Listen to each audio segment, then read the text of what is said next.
Irreverent, entertaining, cool. You're listening to LA Talk Radio.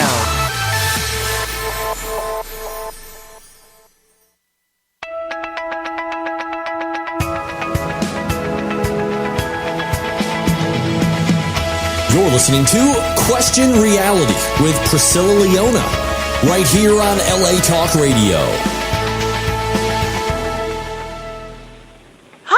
Welcome to Question Reality. I'm your host, Priscilla Leona, and we are coming to you live from Los Angeles, California. Now, our show is broadcast every Sunday from 5 p.m. to 5:50 p.m. Pacific Standard Time. If this is your first time tuning in, our show is going to help you to question your career reality. Now, this show is for you if you're considering a career in the entertainment industry.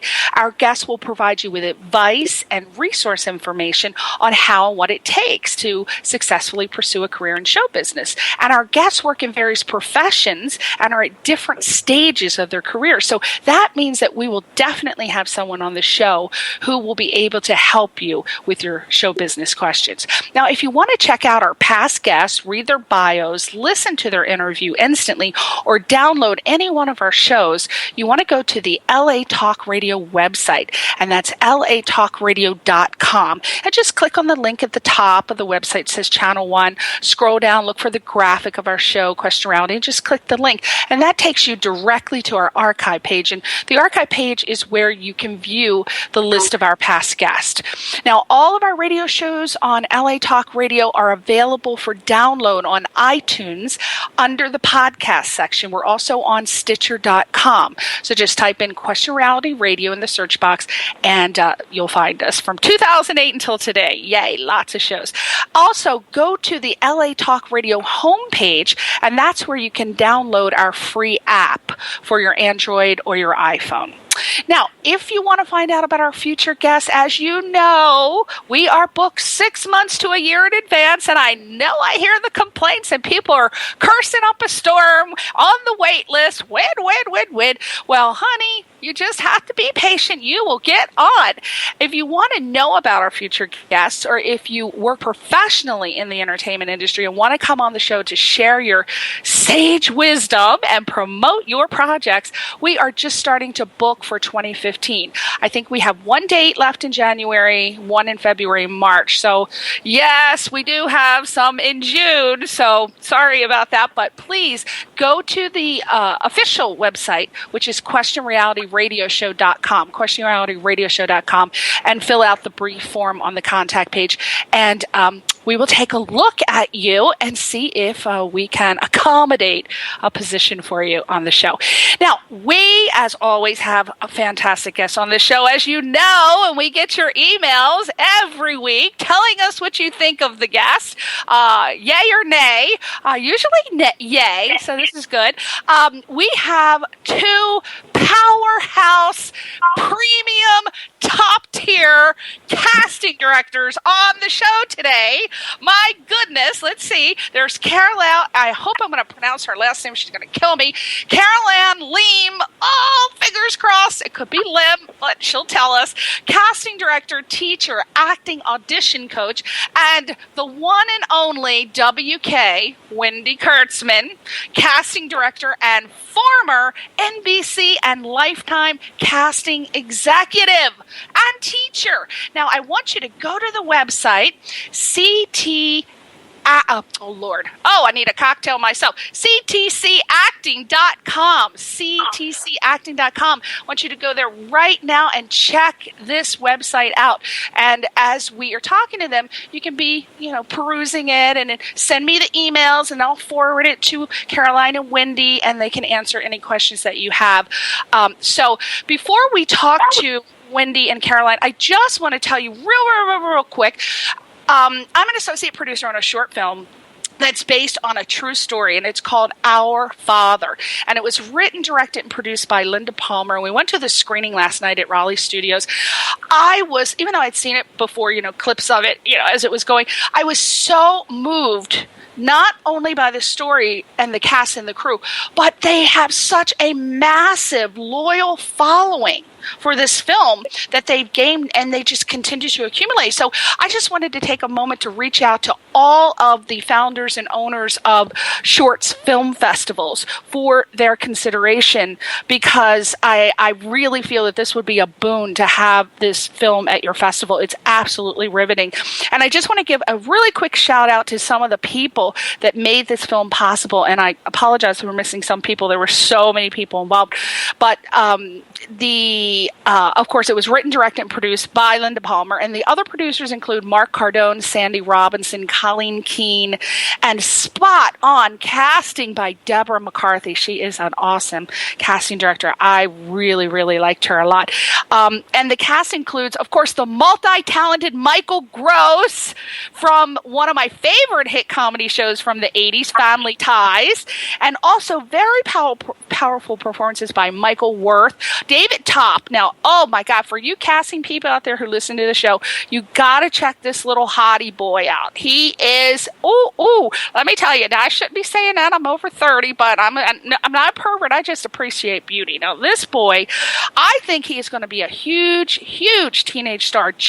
He's not only a superb actor, but you could just be mesmerized by looking at these massive Pantene locks of his hair alone. You just see him on the screen and you just go, wow, woohoo. Takes me back to my teenage years. I'm just going to stop and tell you right now. All right, so look him up on IMDb, and I'm telling you, this guy, you got to call him in for any teenage roles that you have. He's fabulous. Okay, so I'm also so happy to announce that he will be on my radio show at the beginning of next year. So all the young girls, he is coming on. Also, one of my favorite actresses, who she was just lovely, and we shared torn meniscus stories together last night, Eileen Grubba. Really, really, really, really great job. She gave a riveting performance. And also props go to Julia Silverman, Aaron Stahl, who just has such an intense focus. I have only met two other actors with that focus, and that was Johnny Depp and Keanu Reeves. When I was talking to them, it was like they were staring at me, and the heart's pounding, and it's like sweat pouring, and I'm dabbing, but you can tell that, I think personally, it's my opinion, I think that that's one of the marks of a really great actor. So every actor that I've met that's been a top celebrity, they have an amazing focus with their eyes. They actually listen, because you go to these Hollywood parties and you're talking to someone and you see their eyes darting around the room like, ooh, who else can I go attack? Who can I tell my story? Who can I give my headshot to, or something? But these I think that those are the actors that, with the intense focus, they really leave an impression on you, a very positive one. So this is a guy that does that. So also, last but not least, Isaiah Lucas, Patrick Sensoplano, and Ali Eisman. So check out this website, ourfatherproductions.com, ourfatherproductions.com. So there you go. Yay! All right. So we have Wendy and Caroline on the show. I want to thank you both so much for being on the show. Thank you, girls. Did I bore you to tears or what? No, I can't believe your energy. Oh, my God. I feel lightheaded. You got the name right. Caroline, I said Liem and Lim. Which one? It's Liem.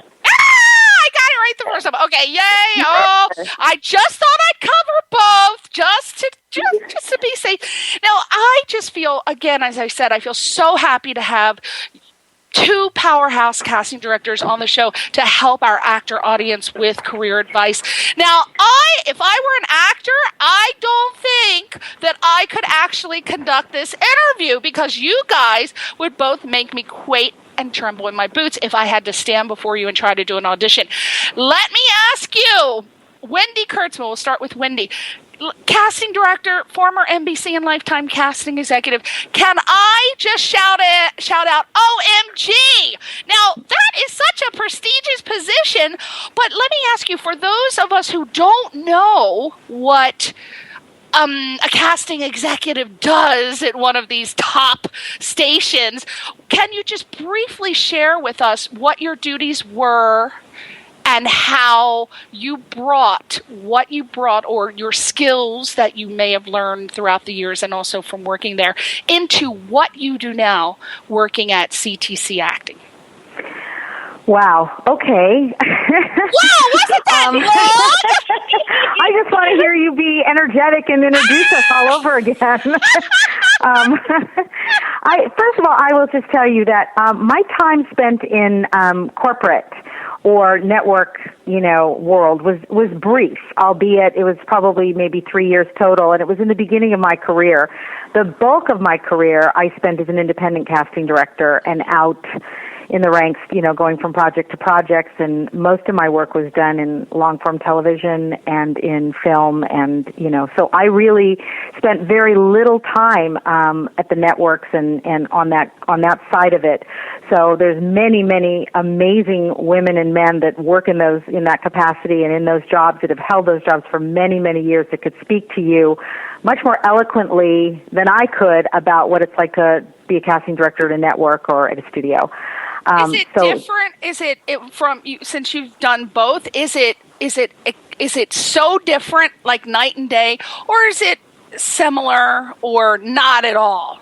I think that the skills you need are the same. I think you need to be aware of the talent that's out there. I think you need to have a certain level of taste. I think you need to have your finger on the pulse of who's new and who's up and coming and what projects are, and what your project would be looking for, and, being willing to kind of get out there and make yourself knowledgeable with what exists in terms of the talent pool and the different talent pools across the nation and even worldwide. Certainly with the internet and with the way we cast nowadays, everything is, it's a much, much, much wider and broader net that's much more accessible than it ever was. So I think those are similarities. But in terms of really being out as an independent, you're really involved on every aspect of the production, and it's really you're kind of the gatekeeper for the project. And when you are doing something for a network or a studio, they oversee and they stay involved in what you are working on, but you're really the one that's responsible. So they ultimately have the advantage to be able to see kind of the fruits of your labor and the people that you've gone out, maybe that you found or discovered, or new talent that you may have uncovered. They are at an advantage in that if they weren't aware of them before, they can become aware of them through your work out in the field. So I think a person who's an independent casting director definitely is on the front lines. We're the ones we're the ones they send into battle first. Well, last question on that issue. How close is it to the movie Swimming with Sharks? Is it even similar? Oh, God, I don't know. I mean, let's just put it this way. I think for every stereotype, there's probably some truth. I think that's what stereotypes are based on. So why don't we leave it? Why don't we leave it at that? Yeah, I had to ask that question. Now, Caroline, I just want to say congratulations to you on your nomination, your recent nomination from Backstage Readers. You were nominated for Favorite Acting Class for Kids, the Teen Youth class. So you must have felt so proud. That's such an honor. Can you tell us about that? That must have been so exciting. I working in casting for as long as I have, I'm casting a lot of kids, and over time, what would happen is the agents and the managers and the parents would, want to get a little bit more personal time, and perhaps they thought that someone who was in the room might be able to help their son or daughter see things a little bit more clearly, or be a little less nervous and make stronger choices, what have you. And over time, it's turned into, coaching in a class. And now with Wendy, working with students who are now going into college. So it's been wonderful that, something that I just love to do every day has opened up for me in a whole different way, and I'm able to share it all over the United States. So it's beautiful. Now, Wendy, I know that before you and Caroline got together, she had been successfully teaching seminars around the country. Were you also pursuing a similar path before the two of you formed CTC Acting? Well, honestly, once I left the active world of casting and I decided to make a segue, I did some work at a school level. I did some nonprofit work, And I did some work at the high school level, working on one-act plays and helping direct and cast, one-acts. And so I was working with students, and I was working with kids. I was also working with disadvantaged kids. I was working with high-risk kids. So I had some experience in that area. Certainly not this particular concept that Caroline and I decided to put forth for our company. This was kind of, this is just the genesis of this was really in terms of perceived need and where we thought our expertise and the areas that we both were strong in, where we could combine our talents and really move forward and make a company that would make a difference for actors that are going through such difficult transitions, from high school into college, and then certainly the transition from college into the professional world once they've left the nest of a 4-year program and they're looking to make it in the film and television business. Oh, okay, so Wendy, for those who don't know, what, and I'll just play devil's advocate only because, these are questions that people might think of or ask, so they're just, devil's advocate questions. Okay, for those who don't know, what do your classes on college to career acting cover, and why should students take your classes over going to, say, just plain old casting director workshops, acting classes, what they're doing now? Why should they take your classes? Am I answering this? Is this for Wendy? Yes, this is okay. Wendy. Well, okay. I basically, what I think differentiates what we're trying to do is that we are very specific in terms of our objectives. And we're not really an ongoing acting class per se. I think what we're trying to accomplish here is we're trying to give actors a very specific set of tools to work with and and sit down and help them articulate what their objectives are and become more self-aware so that when they do get in a situation in front of a casting director, they have a much more directed point of view. They're much more prepared. They have a much better idea of how the industry would want to use them, how they would be cast, and that gives them more power and more direction for their career. So I think that was something that we felt was really, really needed, and I think that perceived need also came out of the fact that as casting directors throughout both of our careers, we attended many, many showcases that colleges would give, for their graduates and for their master's students. And we found that the material and the kind of things that were coming out of these showcases that were the culmination of a 4-year, program were not really relevant to what the industry was looking for. And we wanted to make a change in that as well. Okay. Caroline, I believe that your show is on the virtual channel network, correct? Yes. Yeah, okay. I didn't know. I do my research and sometimes it changes like the day before. I never know. Can anyone tune into this channel or is it for members only? And if so, how does one become a member? I think anyone can log in to the virtual channel network and then access, look up our name, TTC Acting, and it'll come up.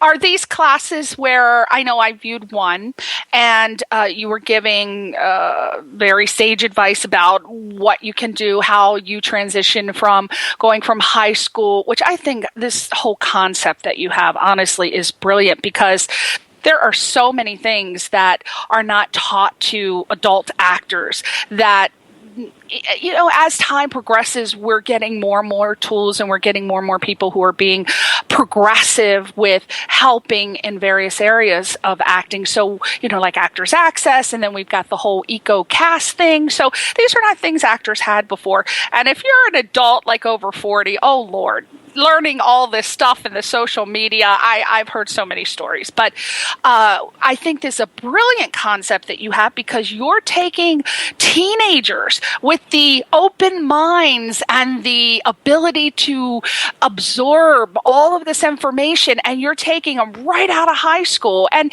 they may have been learning, have been in some plays, et cetera, but you're taking them from high school to college.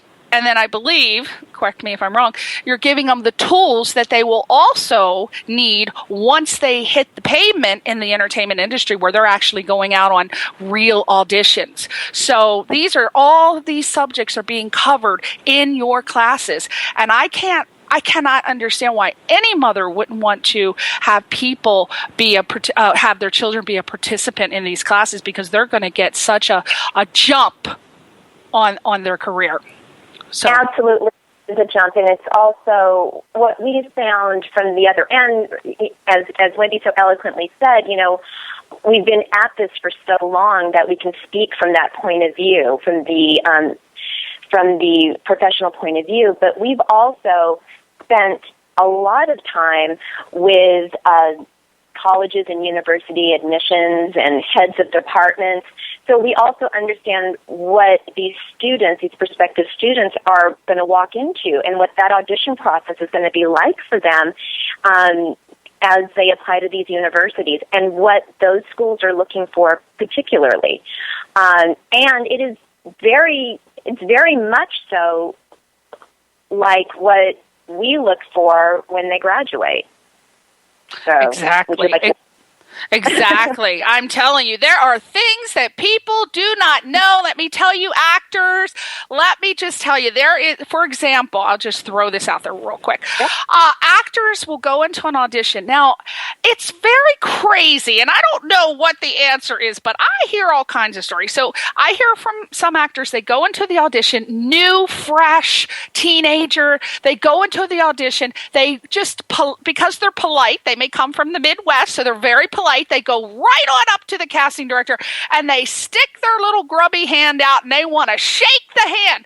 Now, I personally, if I was a casting director, I'd be like, no problem. But some casting directors, oh my God, if you do that, it's like you're blacklisted in the town. I have heard them say, can you believe that person came up to me? How unprofessional. But what if the person didn't know that? Well, I think that these are things that casting classes or acting classes should teach, that you shouldn't do that only because of the disease factor. I'm going to throw that up there, because cast directors don't I don't know, they got something, they think everybody comes in with some sort of Ebola on their hands. But I'm just saying, this is from what I heard from my casting director friends, don't shake their hands. So little tips like that. Some people come into auditions and they come in, and if it's a period piece, they go out to the costume store and they rent the wench outfit, and they come in looking like a prostitute, and that's great. Some casting directors go, oh my God, I love that. Other ones say, I cannot believe that person did that. So how, this is for Wendy and Caroline, each answer separately, how do you teach these sort of tips in your class? And if not, what would be your advice to people to just be safe? What do you do? You want me to take that, Caroline? You go ahead and start. I'll try. First of all, Priscilla, what I want to say is that I think, as a general rule, I think casting directors, in terms of what they're looking for and how they perceive talent, that we're a pretty smart breed on the whole, and that we have a pretty good perception about who and what somebody can bring us. Pretty early on in an audition process, pretty much from the point that they walk into the room. We have a feeling, we have a perception, we have a criteria that we're looking for. And so that alone is something that an actor can't possibly always know one way or another what's right or wrong in that way. What they can do is that they can just be 100% prepared, they can be 100% professional, they can have questions about the material that they may need to have answered before they start off. There's certain ways that we can equip them and certain things that we teach the people that we're working with in terms of how they can take charge of their own audition. In terms of touching or not touching a casting director, I've heard this over the years many times, that there are colleagues of mine that prefer not to have a handshake and this and that. I can't really speak to that. That's certainly not the way I've ever worked. Both Caroline and I both started as an actress, so we both have a great empathy and a love for fellow actors. So I would never frown or look down on somebody that extended their hand to me in any way. But at the same time, the only thing that I used to tell actors in terms of personal space was that if you're auditioning for somebody and you're so close to them, that they can't actually watch what you're doing or assess the audition, that, if you get into that kind of space that breaches that stage kind of effect, then you kind of sabotage the advantage that the casting director has in order to be able to view you and perceive you for the role. So that was really my only criteria for like touching or personal space or that bubble or whatever you want to call it. And it was only so that I could perceive an actor's performance a little bit more objectively. But if an actor wanted to shake my hand, if they wanted to come in and give me a hug or whatever, these are people. Yeah. These are people that have emotions and knee-jerk reactions just like the rest of us. And you would never walk into a professional interview in a lawyer's office or in another situation and not extend a hand for a handshake. That's a professional thing to do. So I really don't. It's so funny. This is like, I almost feel like that's an urban legend. I don't know if it really exists. I kind of cringe to think that there are people that would not want that. You should just keep a Purell on your desk and get over yourself. But whatever. That's just my personal opinion. Certainly not. Certainly not a rule. Yeah, you. Right, and I keep Purell on my desk, so I'm sorry. I get it. Yeah, I'm telling you honestly, I mean, you may not have ever had or heard about that, but I have heard at least, since I've been in Los Angeles, at least 5 actors that have been stressed out because they extended their hand and they were either told by the casting director that it was offensive and or they thought that cost them the audition. So it does exist. So maybe that's something you might want to address. Well, I will tell you that in general, like I said, I think what we address is that we try and get the actor to feel really good about what they're going to do and self-possessed and able in any situation to kind of roll what's ever thrown at them. You have to kind of be willing to just be flexible in an interview or an audition situation. Things don't always roll the way you may pre-plan them or perceive them, and so we try and give them a lot of different, scenarios that they may encounter, especially the kids that are going from high school into college, because that's a very formidable kind of experience when you walk into a rehearsal hall or you walk in somewhere and you've got a lineup of maybe 3 people that are sitting behind a table and that they're looking at you, and you see hundreds of other actors out in the hallway, and you know that for 3,000 kids that are auditioning, there may be 20 coveted spots, and those numbers are pretty,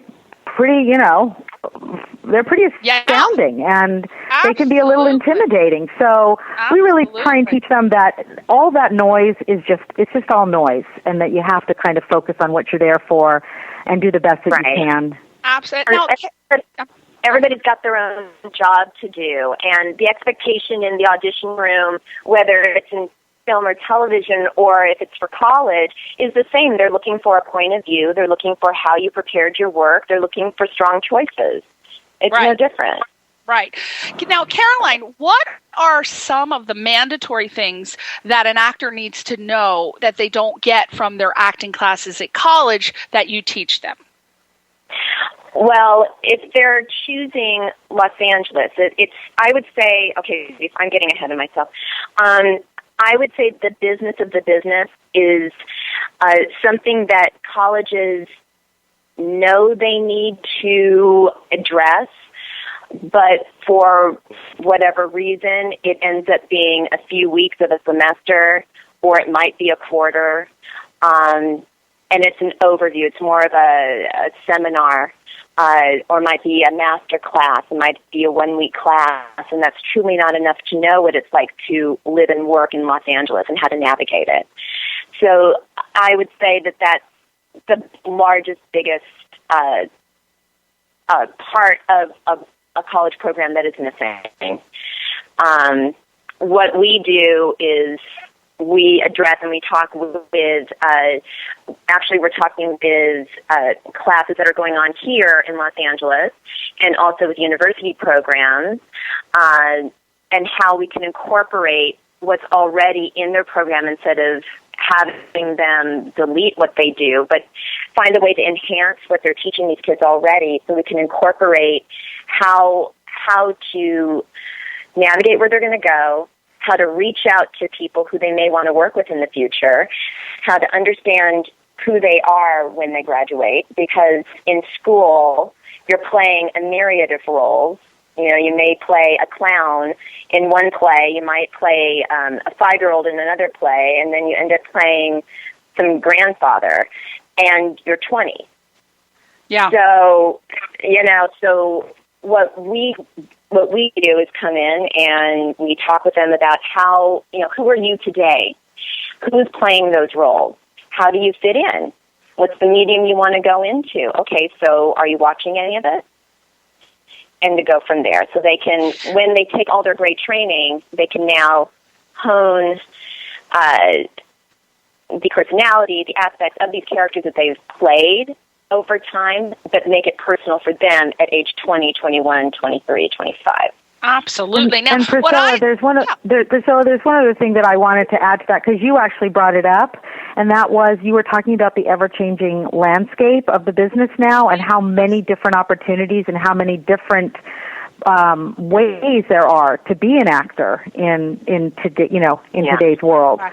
And I think that's another thing that we really try and show these kids is that, you know, if you're going to have a career as an actor and you're going to have longevity, that you need to be really aware and profoundly connected to all these different mediums, all these different opportunities. And like you said, the younger actors, certainly actors that are coming out of college and that have on their way into college, they are very, you know, savvy. They are the world is a very it's a very connected place for them, and so they're used to doing their research and living on the web and exploring and understanding that we're, you know, this larger connectivity. So that's hugely an advantage for these kids to know that there's lots and lots of opportunity, a lot of adjunct opportunity out there that didn't exist, you know, right. a long time ago. Exactly. And what I love that you guys do, and oh my gosh, I can't tell you how I feel that this is so mandatory. Not only for acting, but I think there should be a separate class for every career. I love how you guys coaching high school students for their upcoming college theater auditions, how you help the students choose the material, the pictures, help them with their pictures and resume, and you help them with their interview skills, and also hair, makeup, and wardrobe. Because I personally, you know, I used to do a little community theater, nothing big, but I used to produce and direct community theater. And you know, you guys may have done theater. You know, you do it all. You have to do the props. You have to know how to do the lighting. You have to do your own makeup. You do everything, which I think is just skills. It's just skill building. And when you start doing it at a young age, it's just like second nature. And by the time you get out of college and you go, oh my God, I can't believe they want me to put my own makeup on. What? Look for my own damn costume?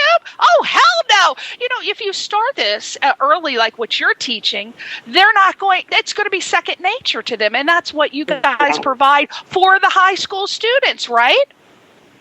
Yeah. I mean, yes, I think we want them to look and project the best of who they are. I think the one thing that we're trying to be very careful of is that everybody has a unique look and a unique style. And what we don't want to create is kind of a cookie cutter look, you know, between the people. We don't want to have our kids coming out looking and dressing a certain way, or having our kids, you know, being identified as kids that have come through our door. We want to work with kids and honor their style and honor their look. And if a kid, you know, there's a lot of young women that aren't makeup users, you know, that's just not who they are, and they're not comfortable wearing that. So we want to honor that, and we want to say, okay, that's okay. Let's get a look together that represents you, but that's also very acceptable and respectable for this particular audition in this situation. So we try to, you know, I don't want it to seem like we're putting them through a conveyor belt and poof, the hair and the makeup and the clothes and poof, they come out the other side. Because I think actors are such unique and interesting individuals, and I think that's what ultimately the colleges really want to see. They want to see the essence of who these kids really are.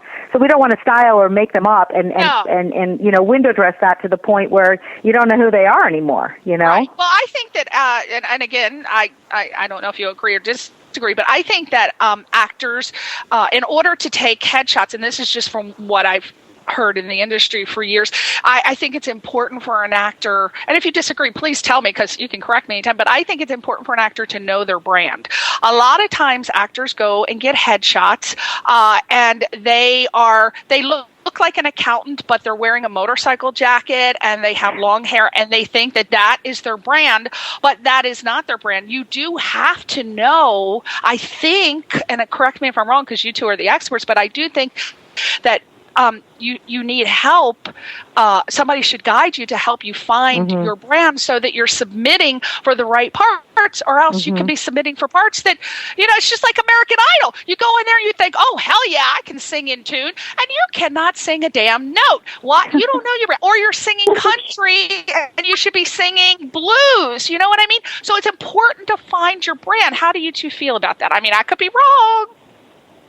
But you're helping.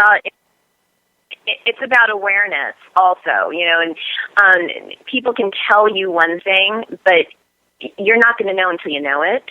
Right. And part of that awareness is, looking at the world around you. Some of the students we work with, there's a certain essence, again, what Wendy was saying.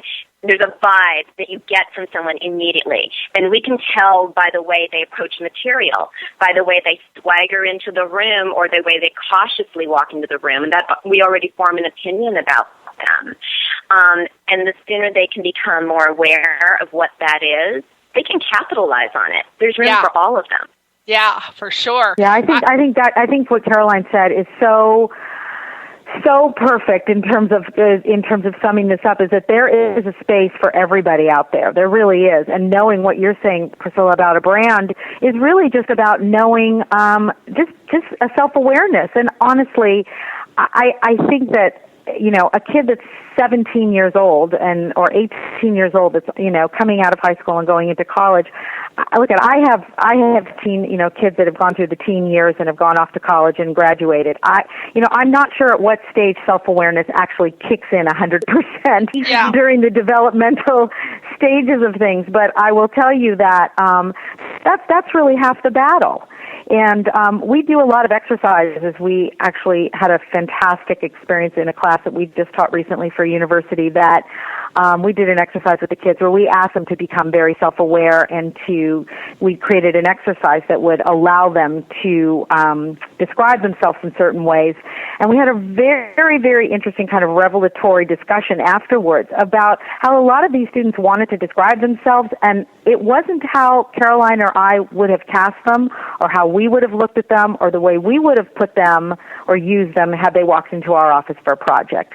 So wow. I think that the disparity between sometimes your self-perception and the way the industry perceives you is an important gap that we're looking to help bridge.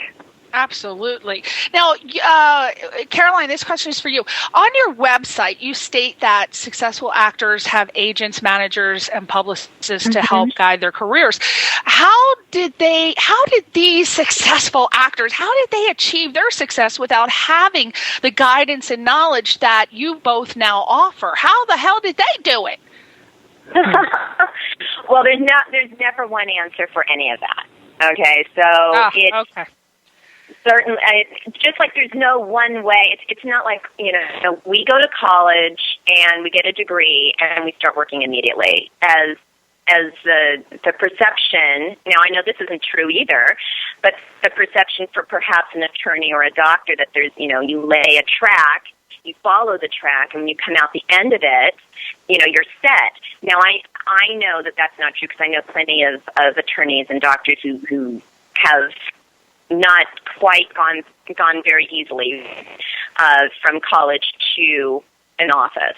Yes. And it's no different for an actor. It's just there's more of a spotlight on, okay, and there's so many more actors out there. How do they do that? Well, a lot of it is they work on their craft. They're ready to go when the opportunity knocks.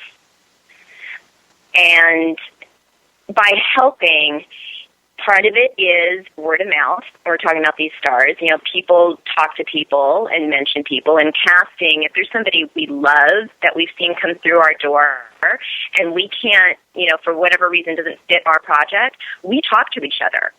And it becomes a network. And so what we do for these students is become a network for them in a sense, because we help them connect with who they are, and then how they would translate that into the right college for them that works for them. And then as they navigate through their college years and into their summers, because when they're not in school, what are they going to be doing to prepare for their professional life? And that is something that they can around.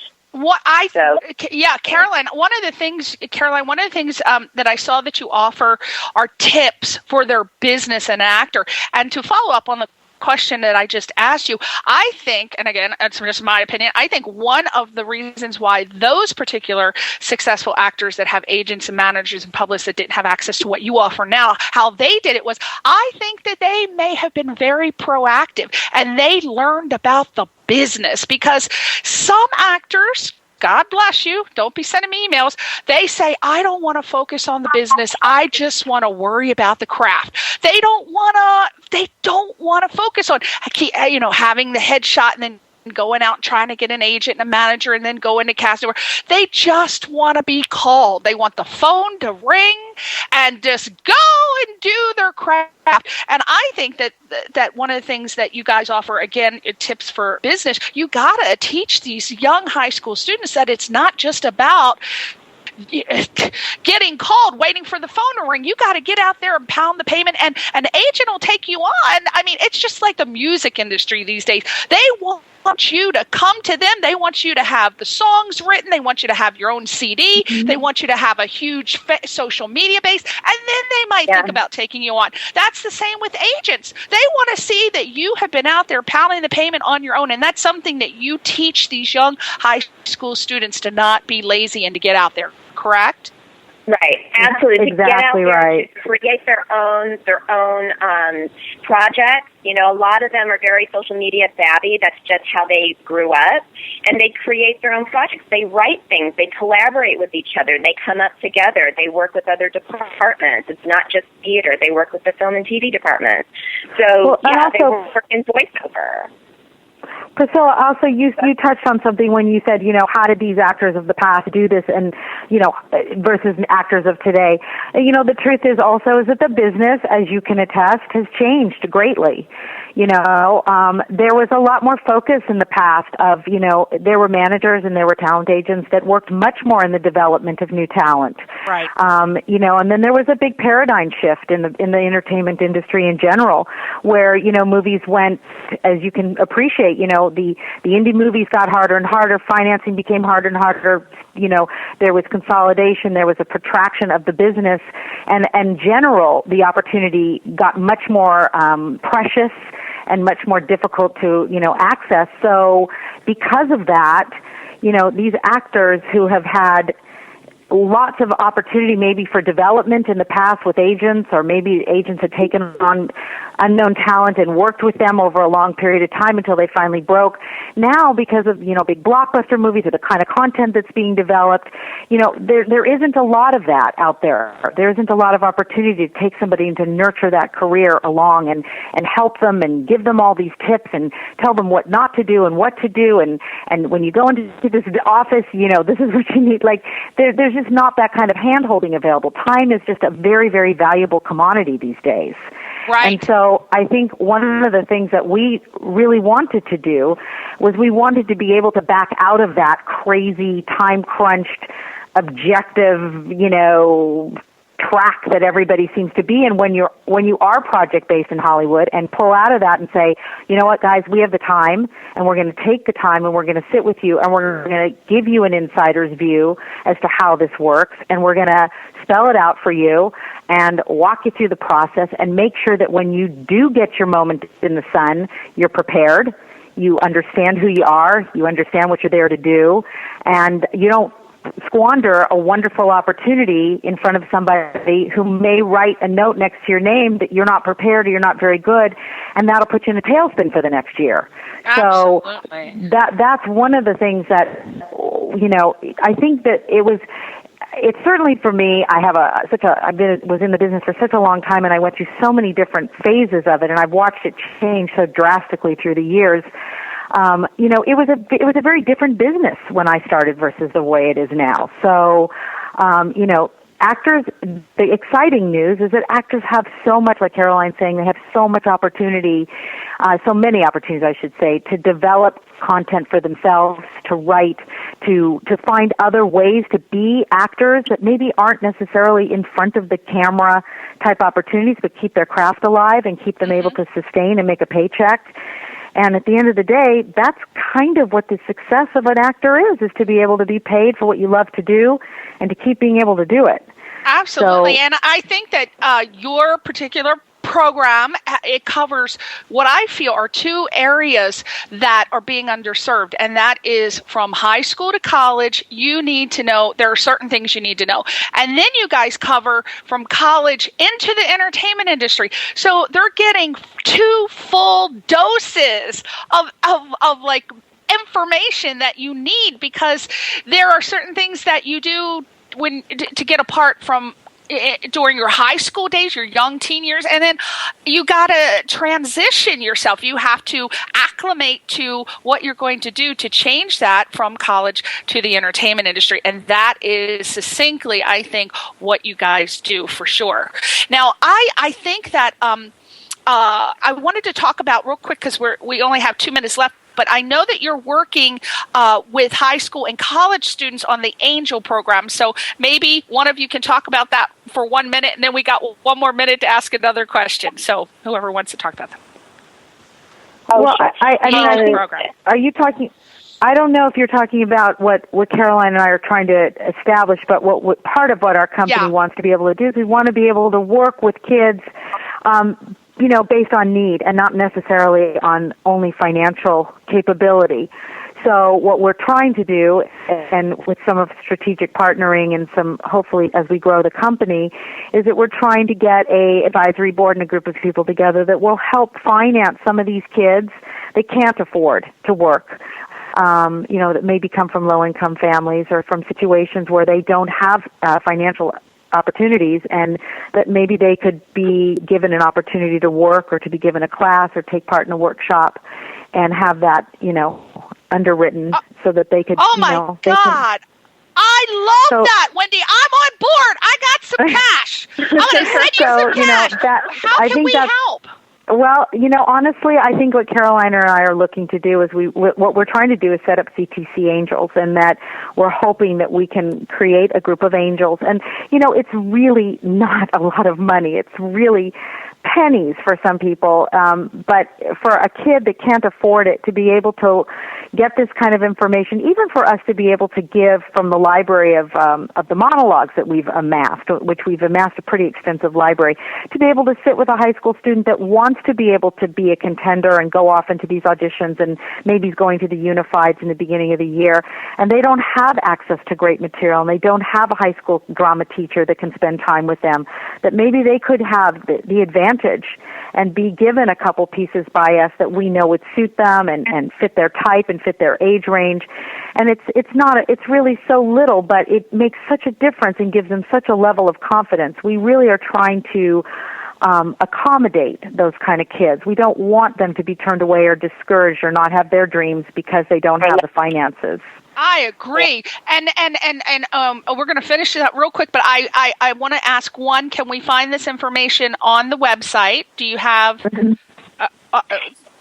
Yes, that information is on the website, and also our work that we're doing with, as we're talking about strategic partnerships in the area, and also our podcast, which will give information from heads of departments and admissions.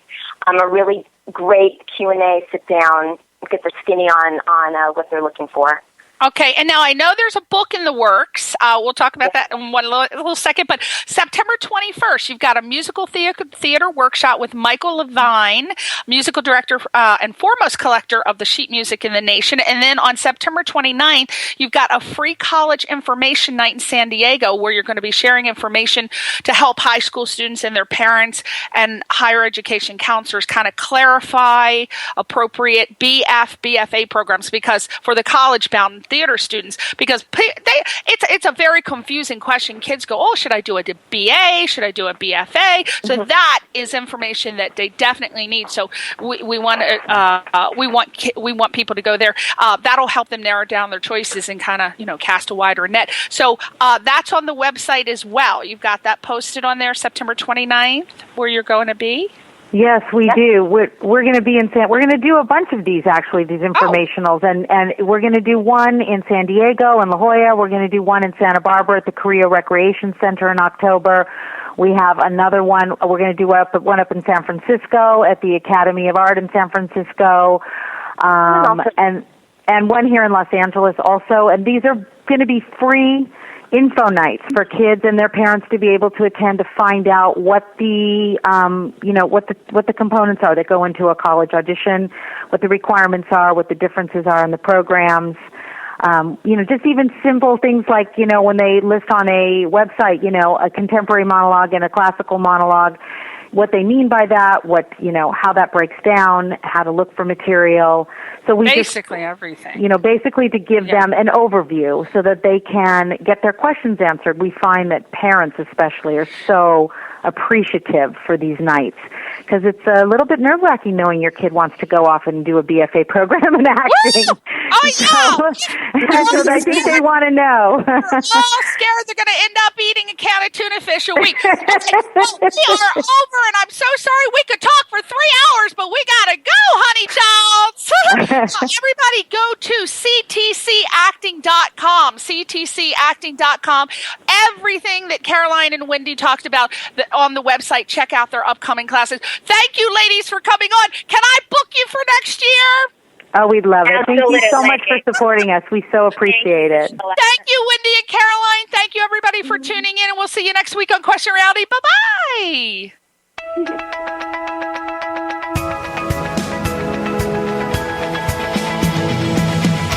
You're listening to Question Reality with Priscilla Leona, right here on LA Talk Radio.